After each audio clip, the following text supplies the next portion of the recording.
the thought of you leaving.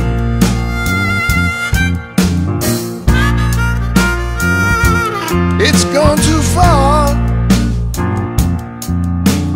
Now I find myself on the outside, just looking in. Before you leave me alone tonight, baby, baby, read me my rights.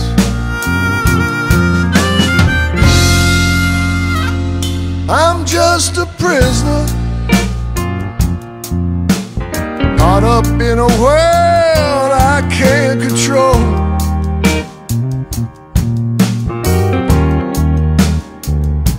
Hey, what am I doing here? Just drowning in these tears.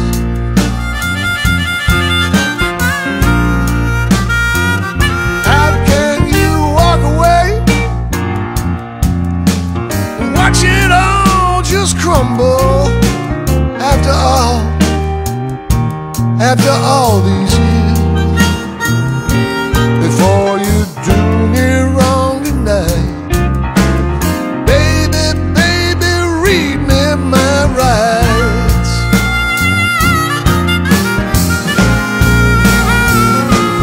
Don't I have the right to want you? Don't I have the right to love you? Do I have to let you go? Oh, tell me why you wanna leave me, darling, if you need me. Don't I have the right to know? Do you still love me?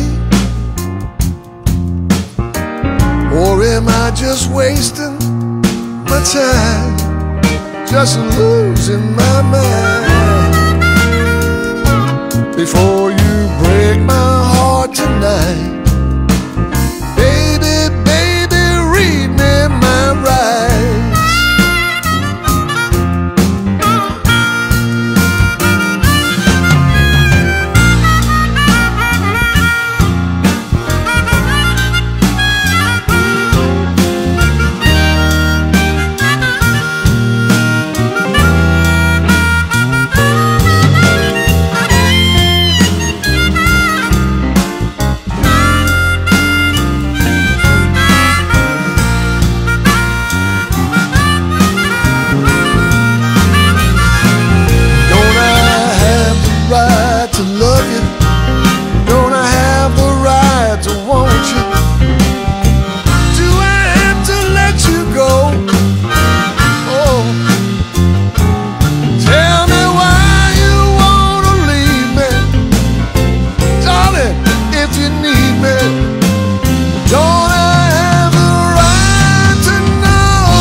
Just wasting my time, just losing my mind. Before you do me wrong tonight, baby, baby, read me my rights.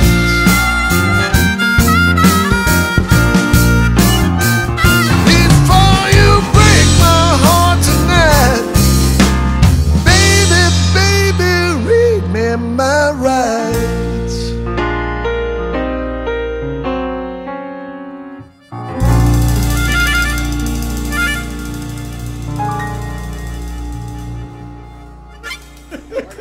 Hi, good morning, everybody. Good morning. I have a wonderful studio full of some really hot, fantastic, phenomenally talented people, and besides me, it's everybody else. Well, good morning and welcome to Sunday, November 18th at 10 a.m. and you're watching the Justice Hour. So I want to give a shout out, first of all, to our super producer, Jim. Jim! Good morning, but let me just add that it's not 10 a.m. It's what? Oh, it's no, we know that. Oh, I'm going to be It's not- exact It's here. 10:18 a.m. It's 10:18 because we were having some like minor difficulties here at the studio, getting everything up and ready. But Are we're we really starting going to now. talk about that? What we were saying before? Better we keep because that it's quiet. a Sunday morning show, and I'm just trying to keep it a little on the PG rated because we were totally blue a few moments ago. Yes, good luck. So welcome everybody, and I just want to introduce everyone. If everyone remembers tuning in a couple months ago, I have the amazing woman sitting to my left, and this is Robin K. Miller. Yes. And wonderful. And if everybody remembers, Robin was here a couple months ago when her to discuss her book, and that was called "Inside the Dark Belly of Rikers Island." Underbelly.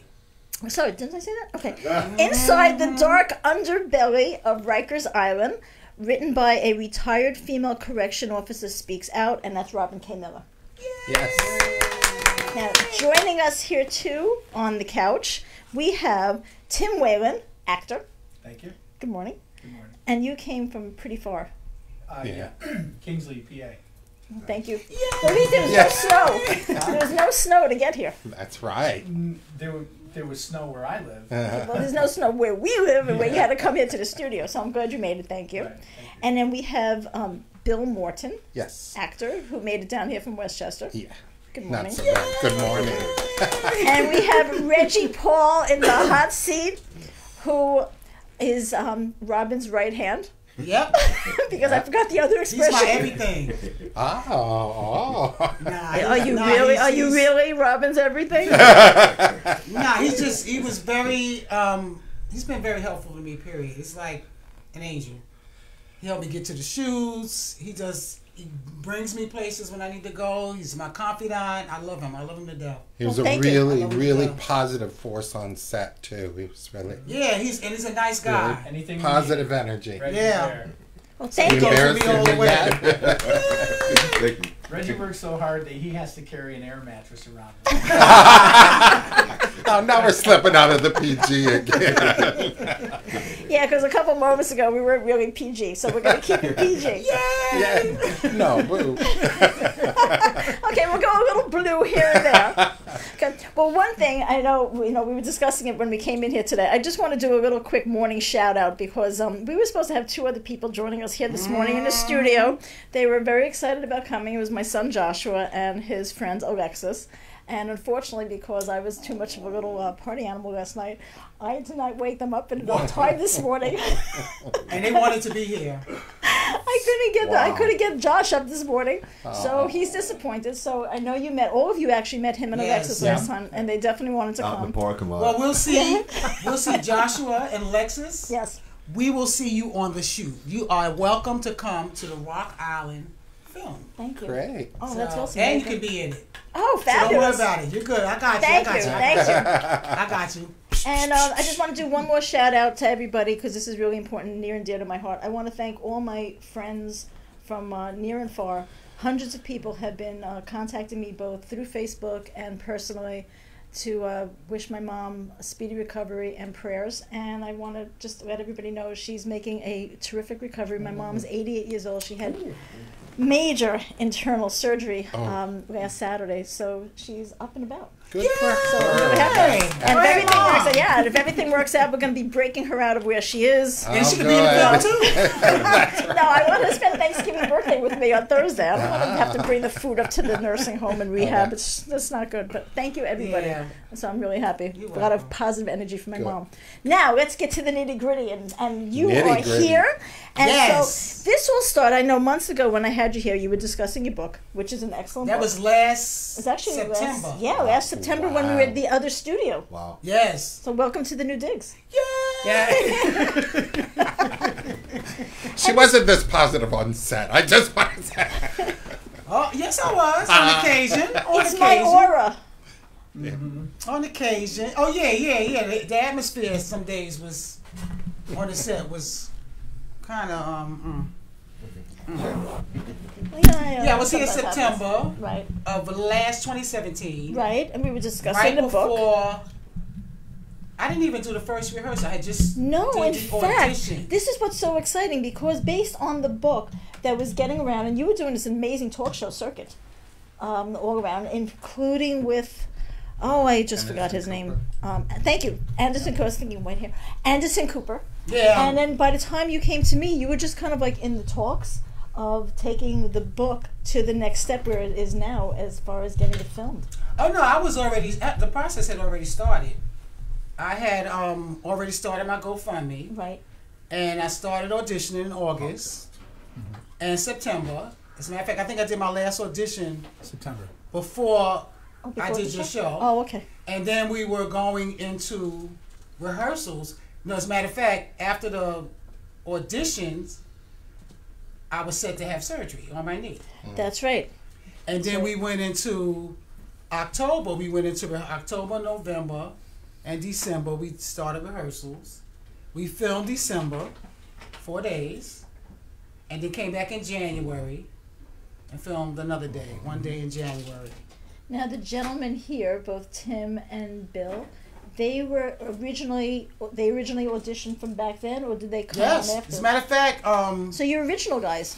Yeah. Bill was my first. He was literally the first person that auditioned for me. Wow. He was the first one at that spot. Remember, Ray? Now, how did you come to find them? I should say, how did you, both of you, find Robin? There was a posting in Backstage. Yeah, Backstage. That's what I used to. And that's just And so it our sounded viewers know really- what is Backstage, just to let everybody know. It's a website where you can find union, non-union. It's a trade magazine, like trade website. productions, yeah. and you can advertise and everything from your own film, or you can audition, and yeah, there's everything on there. So if you're an actor, actress, or model, or in the industry, so Mm-hmm. that's where you would go to see if there's something coming on, as far as for auditions or go-sees. Yes. Yeah. Is that the right expression? Yes. That's You where I put your did all own my you put your posting. own filters in for the type of roles, or where you want to work, or if you're union, non-union, and then it'll send you. It's a subscription, Right.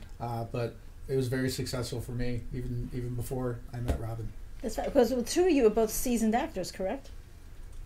Yes. Yeah. I'm old. That makes me seasoned. I'm obviously not. No, and, A little oregano in time. and You're seasoned. to me, because I auditioned thousands, and just from 2 auditions, I had an open call. I didn't realize I had an open call. How many people showed up? It had been like 1,000. Wow. I didn't even realize I had an open call in the paper. I don't know which button I clicked on Backstage when I did the ad. But from going through this whole process, these are like my 2 best actors, along with Marty. It's not that many that played leads that actually nailed it, because I'm in post-production now, editing, and it's a difference when you auditioning. See, I used to film our auditions. Is a difference when you're rehearsing, and then when the moment of truth comes and you're in front of that camera, you get to see who's real and who's not.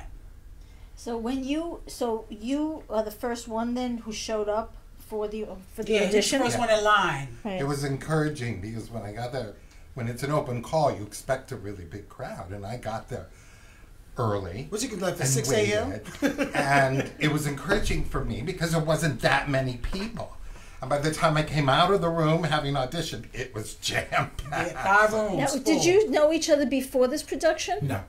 So were you on the same No, first day? I actually, I think I saw the listing, and that particular weekend I was actually working on another project, and I couldn't, even though I wanted to, I couldn't. But then I saw there was a second audition, so I went down and I went in September and auditioned then. And that's when Robin and That's I fabulous. got So together. both of you together, you have a lot of credits in your name prior to this project, or some? I've got a few. Yeah, Right. we have some. I've done 3 And this- different indie films, and I did Gotham, and I was in the Paterno movie with Al Pacino. It was on HBO. But the indie films, they'll be out soon enough. They're just in post-production. Oh, as soon as they're out, you have to let me know so we Yeah. can start, boosting it through the show here, Yeah. and then getting you back so you can talk about that. And Oh, good. I have a couple of directors that like to hear that. oh, absolutely, absolutely. Come here and we just get everything out for you. Mhm. But prior to I've this show, mostly you've done always theater for years. Broadway, off Broadway. No, off Broadway. And then I stopped for a while and raised my daughter. and got back into it and started auditioning for movies, films. Beautiful. It's been going really well. I'm very pleased. Well, congratulations, the actor. two of you. Thank you. I didn't really begin seeking to do this professionally. I mean, I still have a current job up in New York State, but when I was a kid, if we were going somewhere, I was the youngest of 5 kids. We had another child, or I have a little brother, but he's much younger than me. But I was the youngest, so anytime we went anywhere or people came over, it was, don't show off, Timmy, don't show off. and so, but little did I realize that that's what I was. I was just some sort of a show off, an entertainer. I wanted to make people smile, laugh, whatever. And I went the normal route, but I got involved with some community stuff in my 30s, and I did that for a while, and that was fun. But then I didn't start back up until about 8-9 years ago, and I started out with a couple of student films, and I just got the bug back, and now it's all history. And That's he- great. he I'm so evolved happy in for his both part, of you. Because at first I had him playing a correction officer, right, That was with the no first lines. one, with no lines. With no lines. And then I moved him to civil rights attorney. He played a civil rights attorney. Mm-hmm. Oh, do you know that's what I do when I'm not Yeah. sitting here behind the mic? Mm-hmm. He represented you guys very well, I must say. Thank you. Thank you. And he nailed it. Because I He gave did. it to someone else and they didn't nail it. And my thing at rehearsal, if you don't nail it, I'm taking it.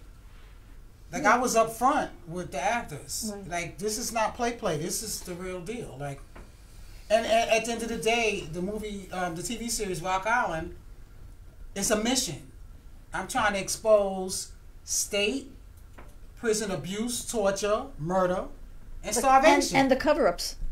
Yeah. And the cover-ups. I want to expose. I want to expose it, and I want it to stop. So, yes, my thing is, I'm a filmmaker. I've been doing this since 1994. Writer, director, producer, you name it. I'll go in, I do guerrilla filmmaking. I don't have to have money to do it. I go in, do what I got to do, as y'all can see. Crack that whip, let's get it done, let's get out. We can either have some fun or I could beat you down. It's like, it doesn't matter. But my thing is, this mission is more important to me than my film career. Like, I know a lot of actors come in and not feeling, like, this is my mission. Like, everybody has their purpose in life. God appointed this purpose to me. To get the message through you. Yeah, because people are paying. The reason why it's easier for me is because I was correctional officer for 20 years. Right, but you see, you've seen it. You're on the inside. Yes. And what a lot of people don't realize, and which is how we originally met, and we met through a common friend of ours, is because as a civil rights attorney, and I only see the worst. I represent, a lot of times the inmates who are assaulted either by other inmates or by correction officers.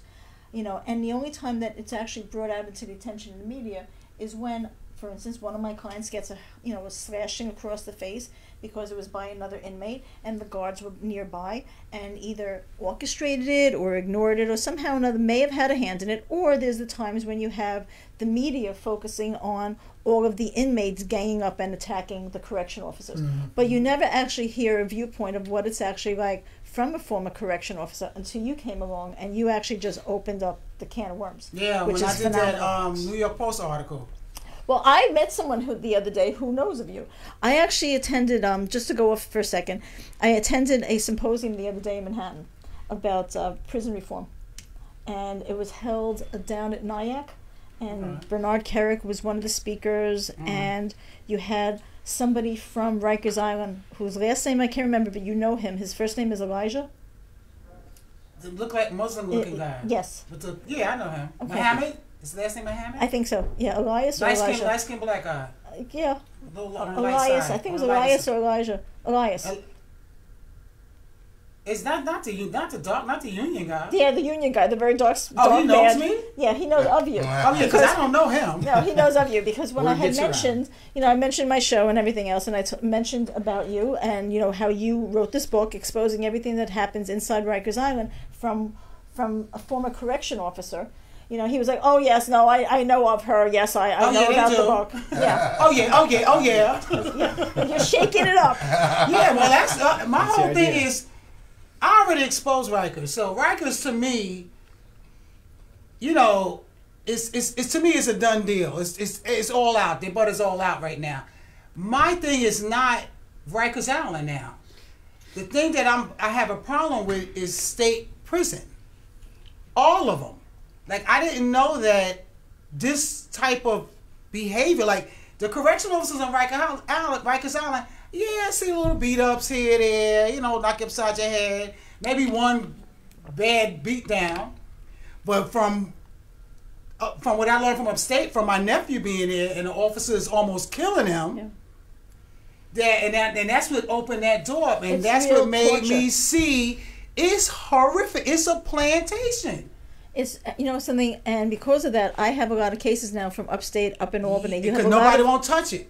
they won't Yeah. talk. You know, we've written letters to Governor Cuomo. We've contacted a number of please. people, and their attitude is, it's like, oh, you know, it's out of our hands. There's really not much that we can do. Oh, and please, they're really? actually being told, this is upstate New York. I believe it. You're talking about Clinton. You're talking about Albany. You're talking about any of the upstate state facilities. When they beat my nephew up, them state correction officers, I wrote to Cuomo, I wrote to the president, I wrote to the commissioners, I wrote to everybody. And the thing that I had a problem with is I wore your uniform for 20 years.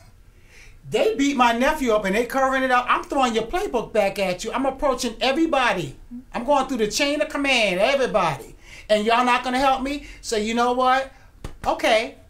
Now I'm going to do a TV series. And I'm going to show the world what y'all do behind closed doors. Because there's nothing out there like that. There is nothing, and everybody thinks that it's overly exaggerated. You know, when No. they hear inmates complaining about what's going on, it's like, oh, they're an inmate, they deserve it, they're in there. What do you expect? You know, they committed a crime. It's not a country club.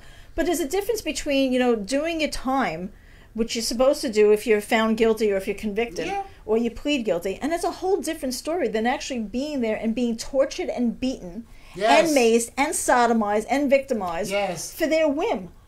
Yes. And nobody wants to touch it. Nobody wants to discuss it, and Because- nobody knows and about nobody it. So wants to that's go up why there. your show, when it comes out, I wish you Yes. the best of luck, because I am going to be the first one to watch it. Yeah, everybody's going to be, they're going to be. I want to see what's going on. I But want the you to thing- show everybody. The thing that people they try to question is, well, you work for city. What do you know about state?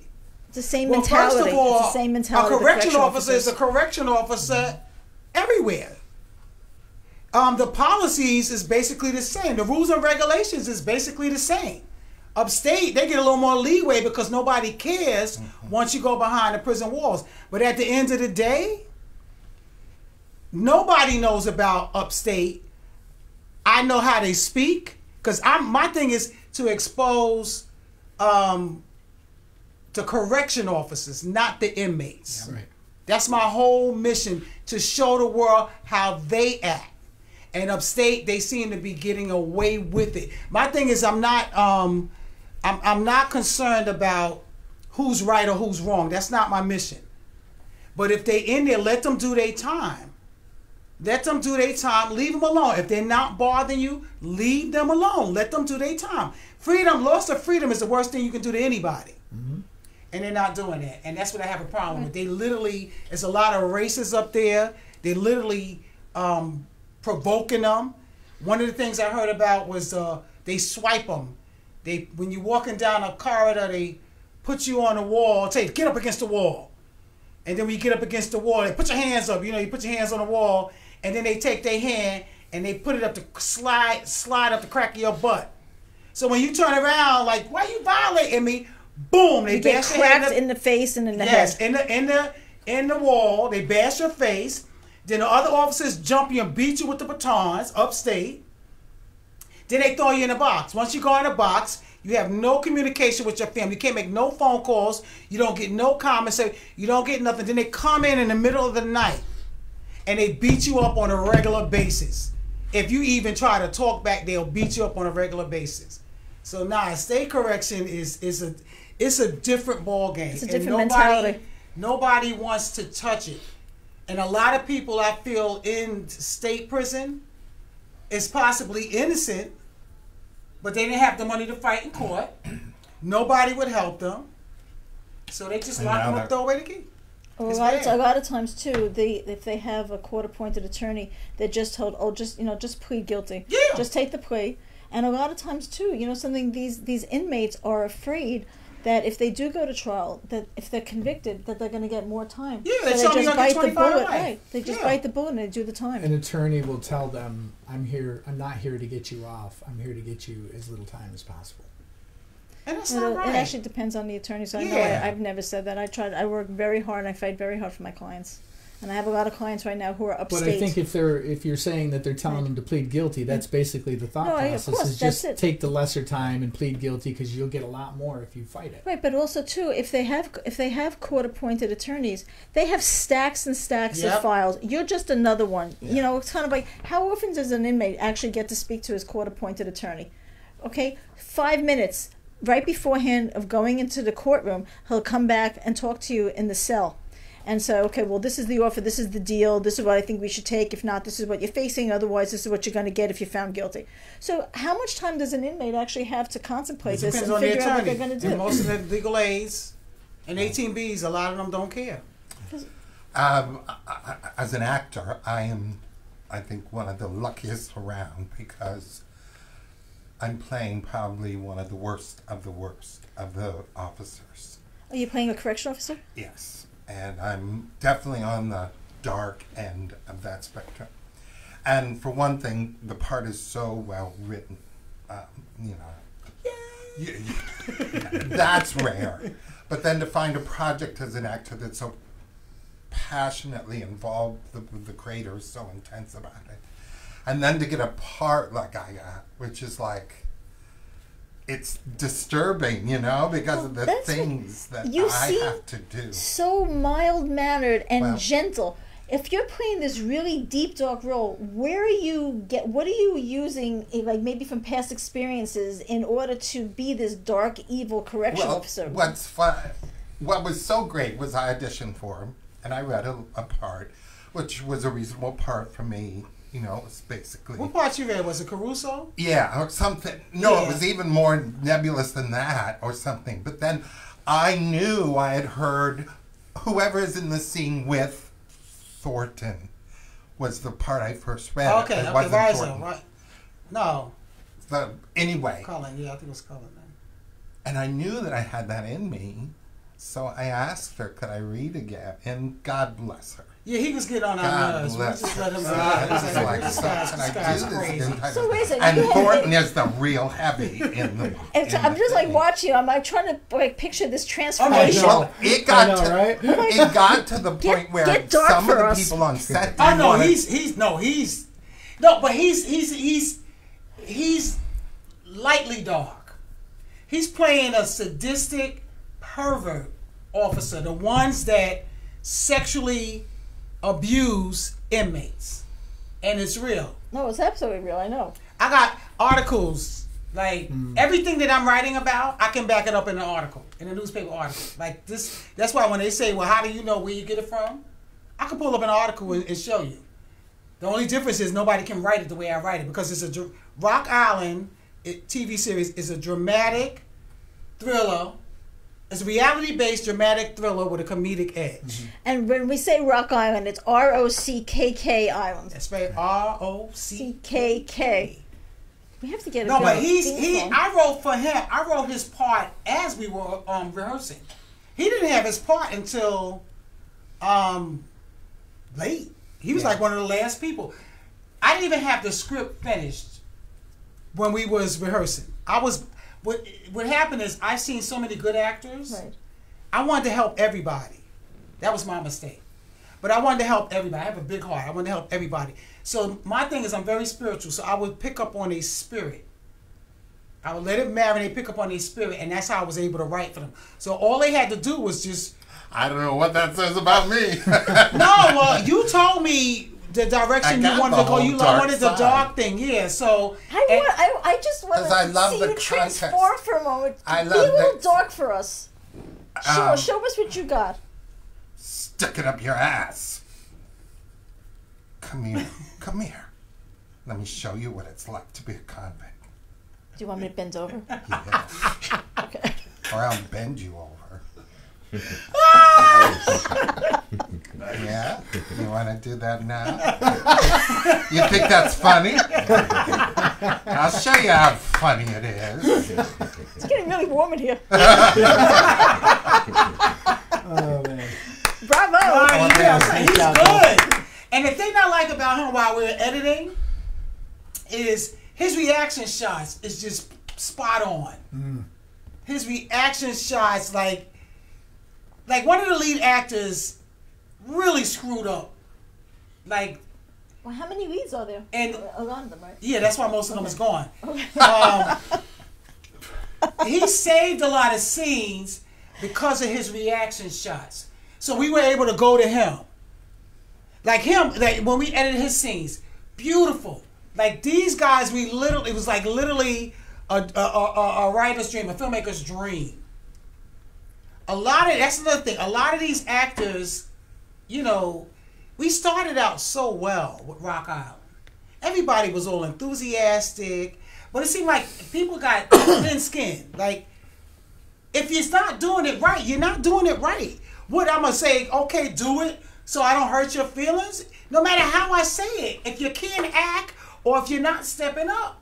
Or if you can't take it, then you know so you're in the wrong business. And then you have some constructive criticism. No, a lot of them can't take it. And the fact that I got a big mouth, I just talk loud.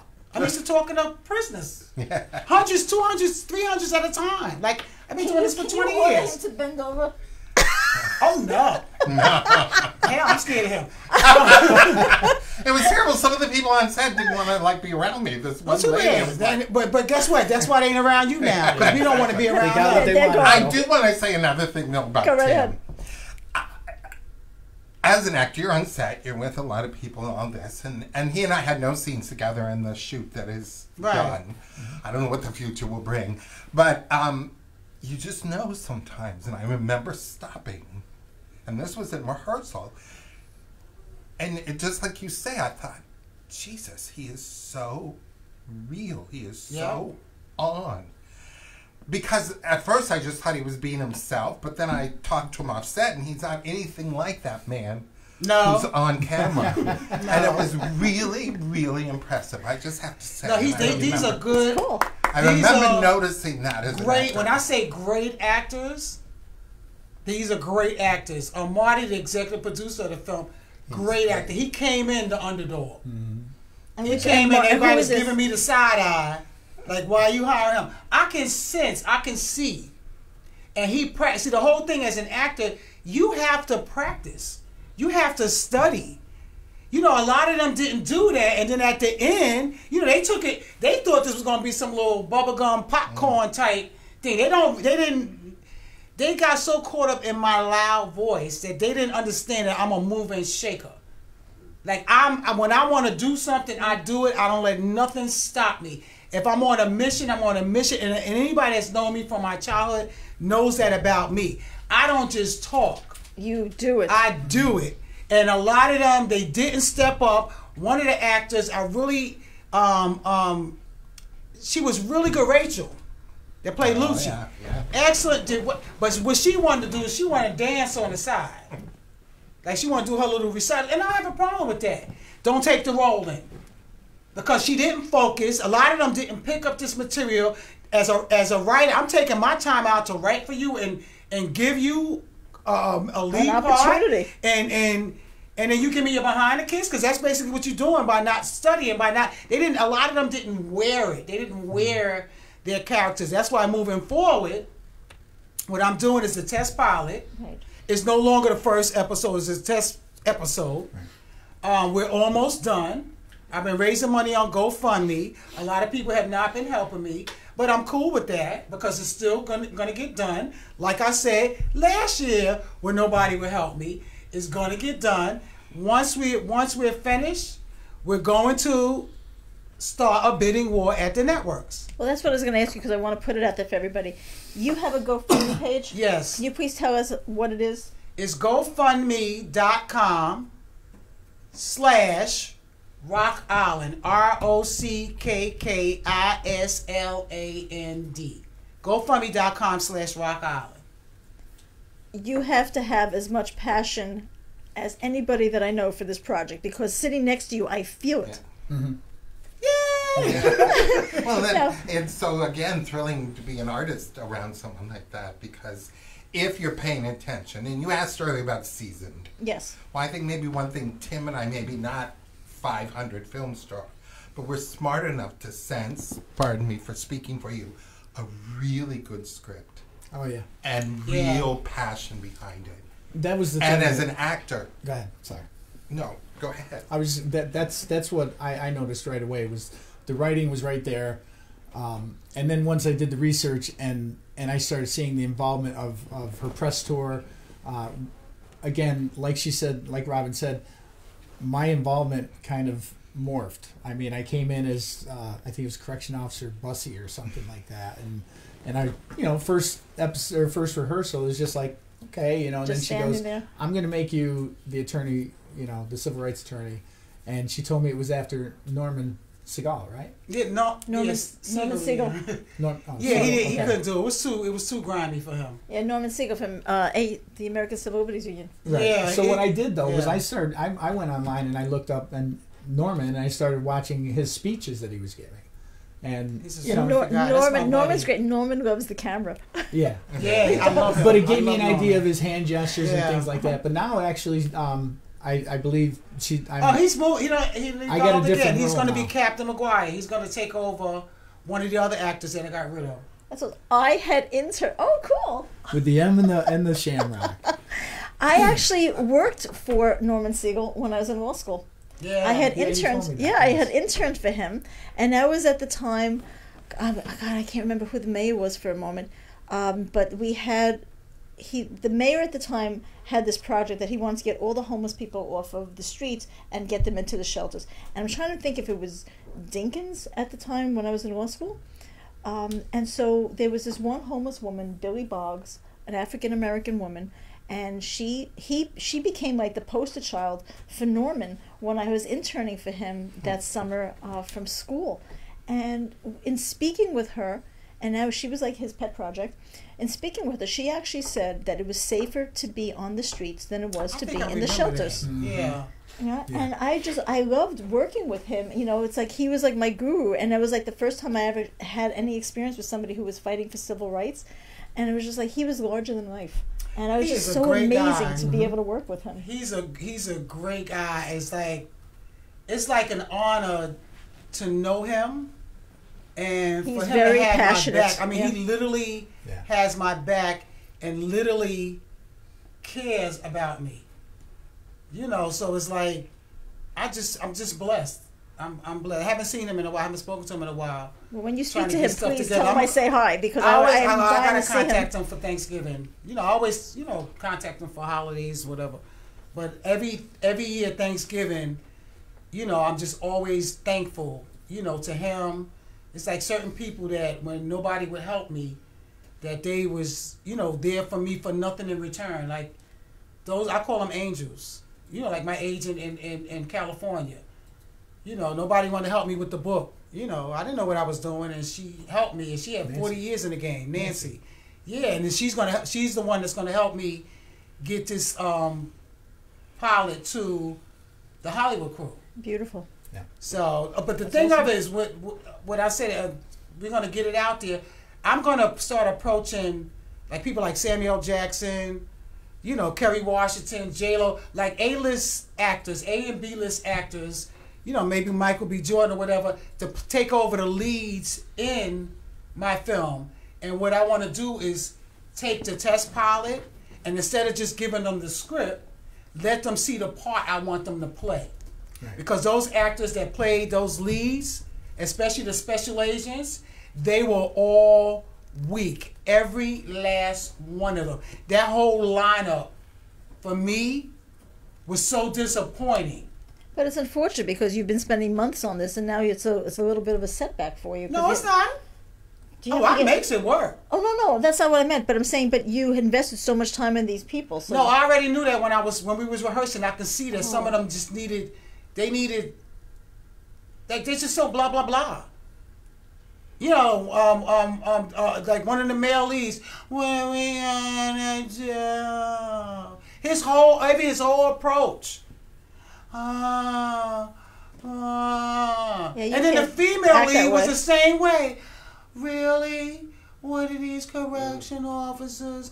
You cannot be a one-dimensional actor. If you're a correction officer, be a correction officer. If you're a jerk, be a jerk. You know, just trying to be cute, like the head special agent. When cry has no idea. Really? That's not working. Yeah, and then the one playing me. That's not how I act. Yeah. You have no idea what these correction officers are capable of. Really? That's not tough. No, you have That's no not you. idea what these correction officers are capable of. That's how you. And this is what I used to do in rehearsal too. And I don't. It's because of these actors is the reason why I'm not finished editing. Did you have a schedule of when you thought the editing would be done? Yeah, July. Okay. I was ready to give a big old screening. Yeah. Until I looked at the footage. But see, you know what? At the end of the day, like, because they're probably going to watch this because I'm going to keep playing it over and over on Facebook. They'll turn around and blame me. I can tell all these actors, it's not that they were horrible. Don't get me wrong, they weren't horrible. But you ain't ready for prime time. I thought they was ready for prime time, but they not. Because there's one thing in rehearsal, and then there's one thing when lights, camera, action, Finished product. quiet on the set, action, is that separates those, you know, that can really pull up. They'll probably try to blame me. It's like, you can't blame me. I did my part. I did what I was supposed to do. I brought it home. I had a professional crew there, a Hollywood camera crew. Lamont is the best in the business. Hey, Lamont! Hey, Lamont, you're supposed to be here. Miss you. Yeah, we miss you. He's the best. I mean, he's the best. And Lamont, I gave him a hard time because when I see somebody can do something, I'm going to push you. I'm going to push you. You may not like me, but I'm going to push you. If I see you have the potential to be your best, I will push you. And I push you. I'm so thankful for Lamont. Lamont is so talented. He's just so talented. Reggie hasn't spoken yet. Yeah, Reggie, we're going to get to We you. got to get to Reggie. Reggie's sitting there. That's right. Reggie, how did you meet up with Robin? Well, I met Robin like a couple years ago. Was the early 2000? Yeah, the early 2000s. Yeah, 2000. We didn't really meet though. Nah, just But you met Robin in connection with the book and this before the book. project? Before the book, I met her. Now, is there a part in Rock Island for you? Oh no. No, he don't want to do that. I don't want him. Behind the scenes. Keep the camera on. Can you keep the camera on him while I talk No, about it? see. 'Cause he trying to. No, I met Reggie because he's shook right now. I met Reggie. Keep the camera on him. Oh, you, Reggie. No, I was close to his brother. I was close to Reggie's brother. I think I met you in passing. That's when I had my record label. His brother was like a promoter from one of my little rappers I had, Zaire. Nice. I didn't even know you had that behind you, too. Huh? I didn't know you had that behind you, too. Oh, yeah, I had a movie company. I had a record label. Oh, I ain't playing. I'm going all the way. Well, I met his brother. His brother was so cool. Like, as a matter of fact, his brother had just got out of prison. And he was Upstate? trying to do the right thing. And he was a good guy. Like, that was my boy. Like, that was my ride. Anywhere I go, when we had the rap at the Apollo, he'd go with me. Like, his brother, we was like this. He liked me. He always tried to hit it, but it's like, get the hell out of here. But I loved him. Who could blame him? And then his brother got killed. Oh, man, Reggie, I'm sorry. Yes, his brother, yep. Sorry to bring that up, but his brother got killed. And then somehow when we started doing, I think we kept a little in contact, right, throughout the years, because I wanted to find out what was going on with the case, if they caught the guy, because the guy went to North Carolina, but they want, and the guy, for nothing, he didn't do nothing. The guy just in the store, around the corner from the rapper's house. My little rapper that he was promoting for. So, my thing is, we call him Preem. He's always been in my heart. Like certain people, they touch you. Like, he's always touched me. And I always wanted to help him. And I can hear, even now, he's sitting in this interview with us, look out for my brother. So, Reggie. yeah, so, because it's just them two. And then I lost my sister, so I can relate. And it was amazing because I lost my mother when I was 11, but his brother was buried in the same cemetery Cypress as my mother. So anytime I would go to the cemetery to see my mother, You stop off and see I would Preem. stop, to see Preem and talk to him and, kick it, whatever. He ain't there. His spirit is probably around. But that's the closeness that I feel with him is through his brother. Like, I can literally feel his brother through him. And the fact that Reg is so nice, like, he really had my back because during this shoot, I could not walk. I had surgery on my knee. The arthritis kicked in with it. And I couldn't walk, and he would pick me up. You actually got carried around on the set for Yes. And it was cold. It was below 20 in there. It was dirty. I wasn't playing. I was getting this thing done. Where did you? Where is the set that you do the film? Fifth Precinct. Newark. In Newark. The old Fifth Precinct in Newark. It was disgusting. Oh, It was disgusting. It was perfect. It was disgusting. It was perfect for you with your dark side.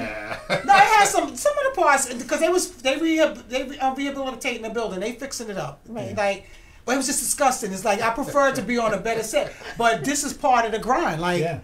and look, I had to go and do what I had to do, so I could barely walk. And one of the guys, hey Patrick, he said they used to hear my cane coming. And like, here she comes, here she comes, and everybody started running. They hear my cane, click, click. But I literally was in so much pain. Keep the camera on, Reggie.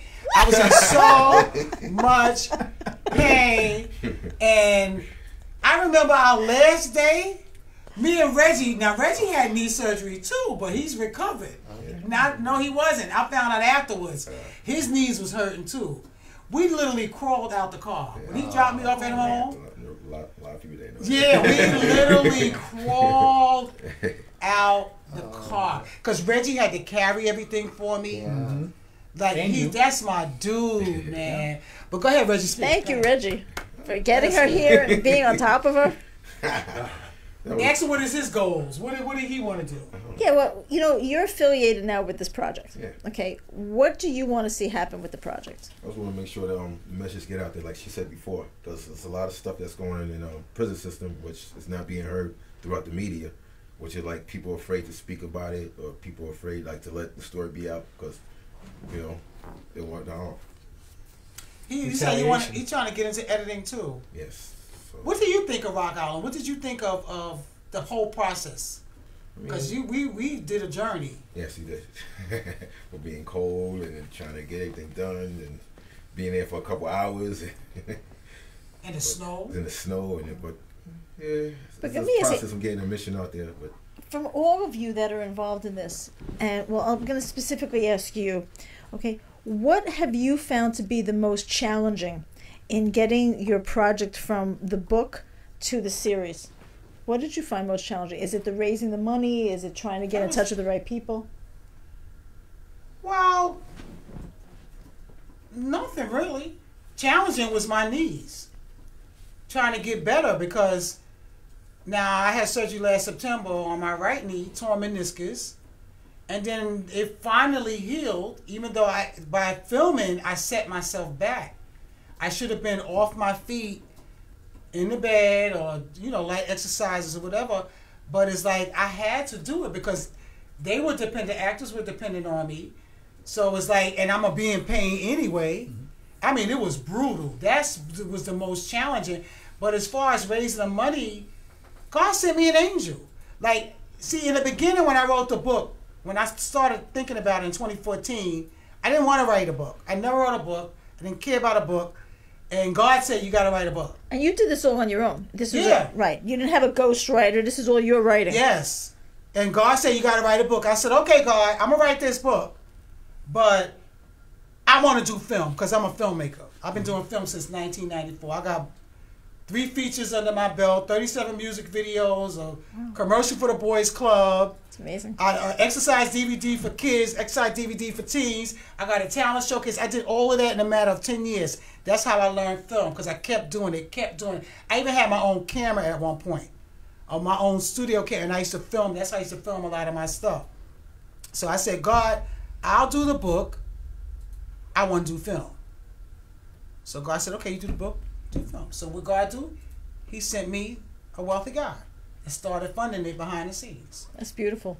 He started into my GoFundMe, and that's how I was able to get this done as quick as I got it done, because this is really not a long time, for a project, especially when you ain't had no money.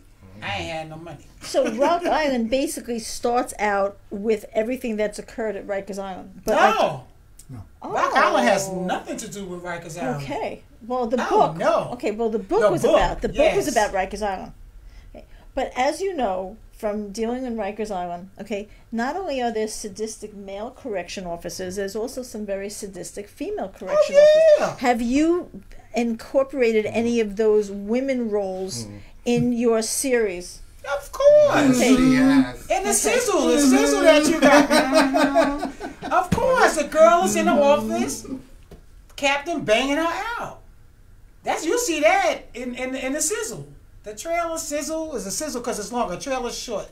Sizzle is long. You see that. Oh, good. Oh yeah, it's plenty. Look, I'm trying to finish up writing a couple of seasons. So when we get ready to go to this network, I got a couple of seasons ready. I have the sizzle, and I have the test pilot that's going to blow them away. I'm not going to release anything until it blows them away. Why? Because I'm going for a $20 million budget, and I'm going to get it. Minimum for the first season. And this is going to be on TV forever, because it's going to keep running like Law and Order keeps running. Right. That's where this is going. And I'm the creator of it. Nobody touches this. Because, see, I'm not going to come and try to water it down. No, I want to tell the truth about what goes on behind the prison walls. State prison, not Rikers Island. I'm not thinking about Rikers Island. State prison. She has a great scene. She's written the women in the women locker room. You see all types of construct. Oh yeah. Sorry, Yes. not construction. I know you're talking about. Of officers there. Some psychos. Yeah. Oh please. Yeah, it's amazing. You think just because they put on the uniform that it's the uniform. No, it's actually the person who I think seeks out these positions so they can put on that uniform and they could be the sadistic, brutal people that they really are. And the only way they can actually do it is once they have that uniform on. I don't think that's the case. I think you are who you are, whether you put on a uniform or a short mini skirt or. No, I'm saying, but they are that person. But now they have the uniform, and it gives them the power. Yeah, but I don't think they power. go seek the job to do that. I don't think they. No, because there's also Now I would say the older ones. I would say maybe the older ones they might want to come in like that. So. But no, but you are who you are. Put a uniform on any one of us. You are who you are. Well, too. Listen, you're acting as an attorney. You've had no background or training as an attorney. So you're coming in as a civil rights attorney. You're going to be strict. You're going to be serious. What have you found internally to help you prepare for that role? I could go back and just go through experiences that I've had in my life and in dealings. But actually, going forward, that won't be my role. So, he's a captain now, Captain McGuire. Yeah, my role is Captain McGuire, and he is a cokehead, and he pushes drugs into prison. And he wears a rug on his head. And he's gonna wear. Yeah, she's gonna give me plugs or something. I don't know. I look forward but to the that. thing is, though, is she sent me like a four line side or whatever, just to say what it was, the description of the character, and she's not aware, but I've been working on it, and I'm building this character. Oh, I'm aware. That's why I sent it to you. But I'm building this character to be, to come from within. Because all actors, what helps them is they have to build a backstory. Mm-hmm. That has to be their motive. They have to know themselves in their head where this actor come from. Yep. From the childhood, however they decide to write the backstory. That's cool. That's what Michael B. Jordan, he talked about on some show he was on. He built the backstory for his roles that he played. Look where he's at now. Mm-hmm. I would love to get him for Rock Island. It's awesome. Michael, come on, we need you, man. Michael! Come join us. Oh, I believe we have a trailer. Can we flip over to your trailer? Yeah, it's who? You have a trailer? Oh, yeah. Okay, everybody, great. Tune in. Oh, that's phenomenal. Yeah, you didn't know. Surprise. Hi. Everybody tune in. As I was actually trying to read your lips as you were sending me this message, I was like, what?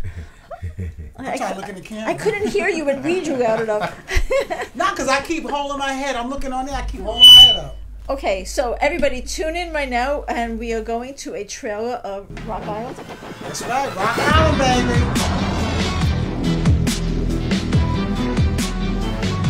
baby. Our jobs is care, custody, and control. They took the focus off the job, which was the inmates, and put it on everyone else. My name is Pamela, and I'm a retired New York City correction officer, and this is my story. Great. Stand up. Good. Yeah. Receiving room. Riser. Yes, sir. Receiving room. Robert. Here. Bill release. Prison. This is the home to what society considers to be the lowlifes and misfits, deserving of severe punishment. It doesn't matter if they are innocent or guilty. It's a vicious cycle where those in charge don't want the public to know what goes on behind a prison wall. Dude, have you lost your mind? You can't have an unauthorized firearm in here. The fuck you all looking at? I run this jail! I witnessed some of the highest forms of abuse of power, corruption, and cover-ups by correctional officers and my superior officers. It's systematic and it's problematic, and the public is unaware. Shut the fuck up in here!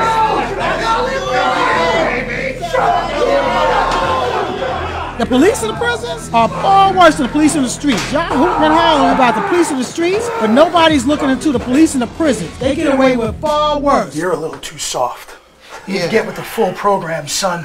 An inmate is always wrong no matter what. Yes, they are torturing the inmates behind the prison walls. That looks like Superintendent Gravano and his posse sneaking in through the back door.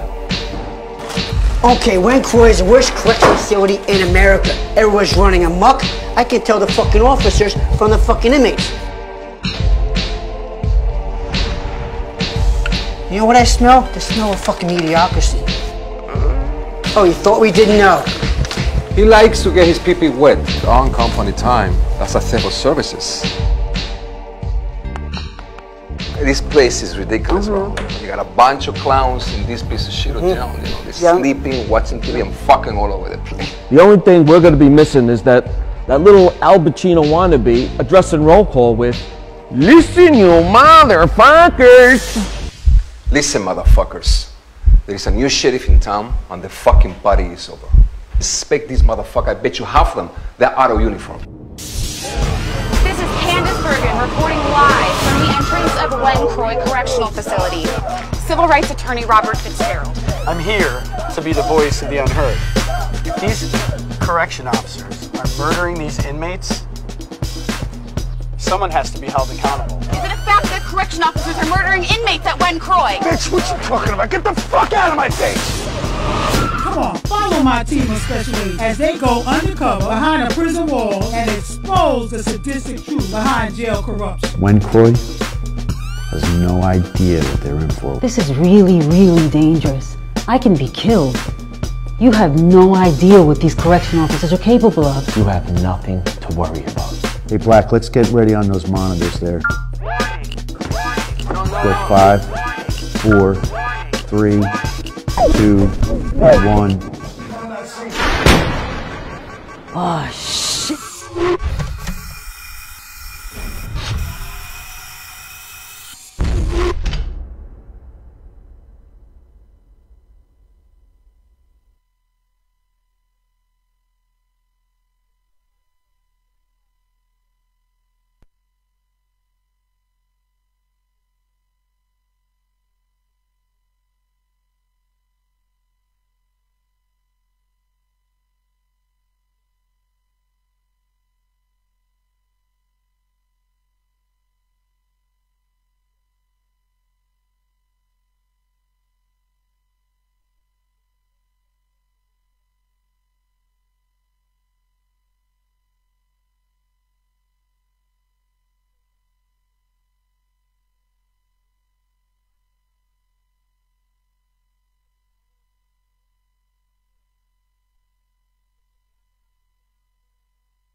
Robin right now. She's so beautiful. I know I have to, because people believe in me before they believe in the project. So I know, and I have to be the one to go out there and sell this project, and nobody can sell it but me. It's your So, baby. yes, you have the it's passion. yes, you know yes. something. You can designate something to somebody, but you know something. It's always going to be yours, and no one's going to Yes. feel for it and take care of it and watch it the way you will. Yeah. This is you giving birth to this project. It's your baby. Yes, and I'm gonna make sure that it gets me. I'm not gonna be sitting here talking about next year. Oh, we still working on it. No, we're gonna get it done. So I cracked that whip. You know, I just wish I had more money so I can pay Lamont so he can stay put. Cause like Lamont's in Atlanta now filming. You know, it's like if a working position comes up where they paying, He's got to take it. I mean, a paying position, then he's going to take it. And then, you know, what could I say? That's why I keep raising money on GoFundMe, even though I don't like to, because I feel like I'm begging people, and then people are not coming through for me like I want them to, you know, but it's okay because I'm still getting it done. And I think in the next 2 weeks, we'll be finished. This thing, and it looks fabulous. Great. No, you should see the episode. When I seen, because we put the beginning together, I just wanted to cry. I really wanted to cry. It looks like it belongs on TV. And I'm my own worst critic. Like, I'm not going out there and make myself look stupid. I did that with my first film. Just putting the old thing out there. You just, sometimes when you're working on a project, you get so hyped in the fact that all the work you put in to do it, but you don't realize there's certain things that's industry standard. You got 1 second to catch their attention. You got 1 minute before they say no, and you only got one chance. If you don't nail it, they look at everything wrong first. So I'm making sure that the lighting, the sound, the acting, the cameraman, I'm making sure all of that is okay. 100% that shit has perfect. to be superb. Did I just curse? No. Oh. No, but you can because we're not, you know. We've already gone way past that. But I'm going to step We out have no on a limb control. here and just say, Were we finished? With what? No. With what? We are finished? Are We're done? You shut us off? Oh. Why you didn't tell us? You pulled my plug. Cut. Yeah. So how it look? So We're still going. You're still on. Okay. We're still live. Oh, I thought we were finished. So Whoa, what we- I was This is saying going is like that this. Oh, okay, so we have like 0 seconds left. Okay. Okay, make it quick. What I did, and I know Bill did too, is that we saw the writing, but we believed in Robin. All right. I didn't wait every week for like a pat on the back or anything like that. I just No, they knew. did. Yeah. I just knew the mission was real and it was true. And number one, I'm blessed to be involved with it. Why you think y'all here? I know that. I saw that. I felt it, and I saw it. All three of y'all, and I love all three of y'all to death. Also, I want to give a shout out to Mr. Jerry DeLeo. Jerry. I love him. Yeah, Jerry's my Jerry. dude. He's a producer on the film now. Right. He's also has other projects that he's working on. He's a great guy, Jerry. I love you to death. I wish you could be here. Yeah, I'm putting together a great team.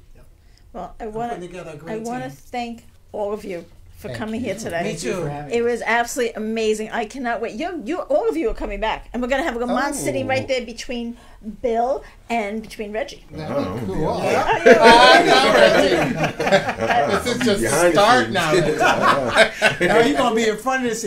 Nah, Reggie going wherever I go. He's trying to move to North Carolina now. Oh, no. no. That's all right. We'll be sending a car for him. Yeah. Sending the Secret Service to come and pick him up. But Bring him you. wherever I go. He's coming with me. Thank you, everybody, for And thank you tuning for in. having me. Oh, absolutely, it's my Thank you. pleasure. Thank you, And everybody. thank you, Jim. I love you, Jim. Thank you. And everybody ConnectionNetwork.com. have a wonderful, happy, safe Thanksgiving. You too. And it's my birthday weekend next week. Well, happy Yay! birthday. Birthday girl here, Thanksgiving. Hey. And hopefully we're going to be doing a show here next Sunday. And if we are, please come join us. And we're going to have a little birthday Thanksgiving celebration here. Oh, nice. So goodbye to everybody. Have a Bye. wonderful Sunday. Bye. Take care. I'm so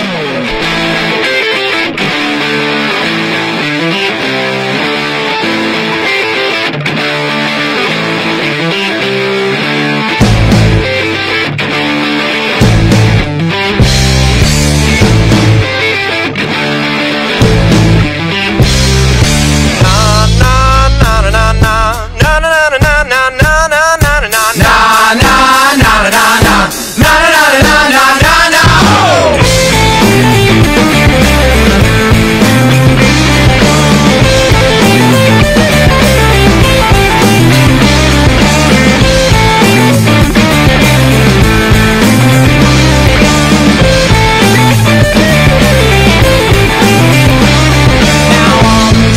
this broken soul. I'm always a giver, but I'm never known. And I'm just this lonely man, alone on the river with my heart in my hand. The conversation, they're all dead. The lines cut off inside my head. I left here like a broken man, with no idea of where I stand. Oh, my mind clear. Oh, I shed all my tears. Oh, now baby, I was just waiting here while you moved on.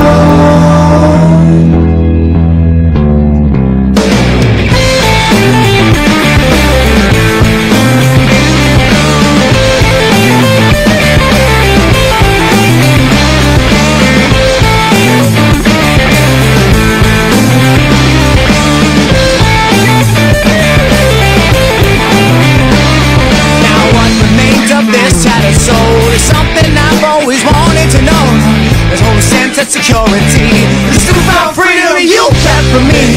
The sound of all your loaded gun, this outbreak war has just begun. The sound of all your loaded gun, this broken man has already won. Oh, my mind clear. Lord, I shed all my tears. Oh, now baby, I was just waiting here while you moved on.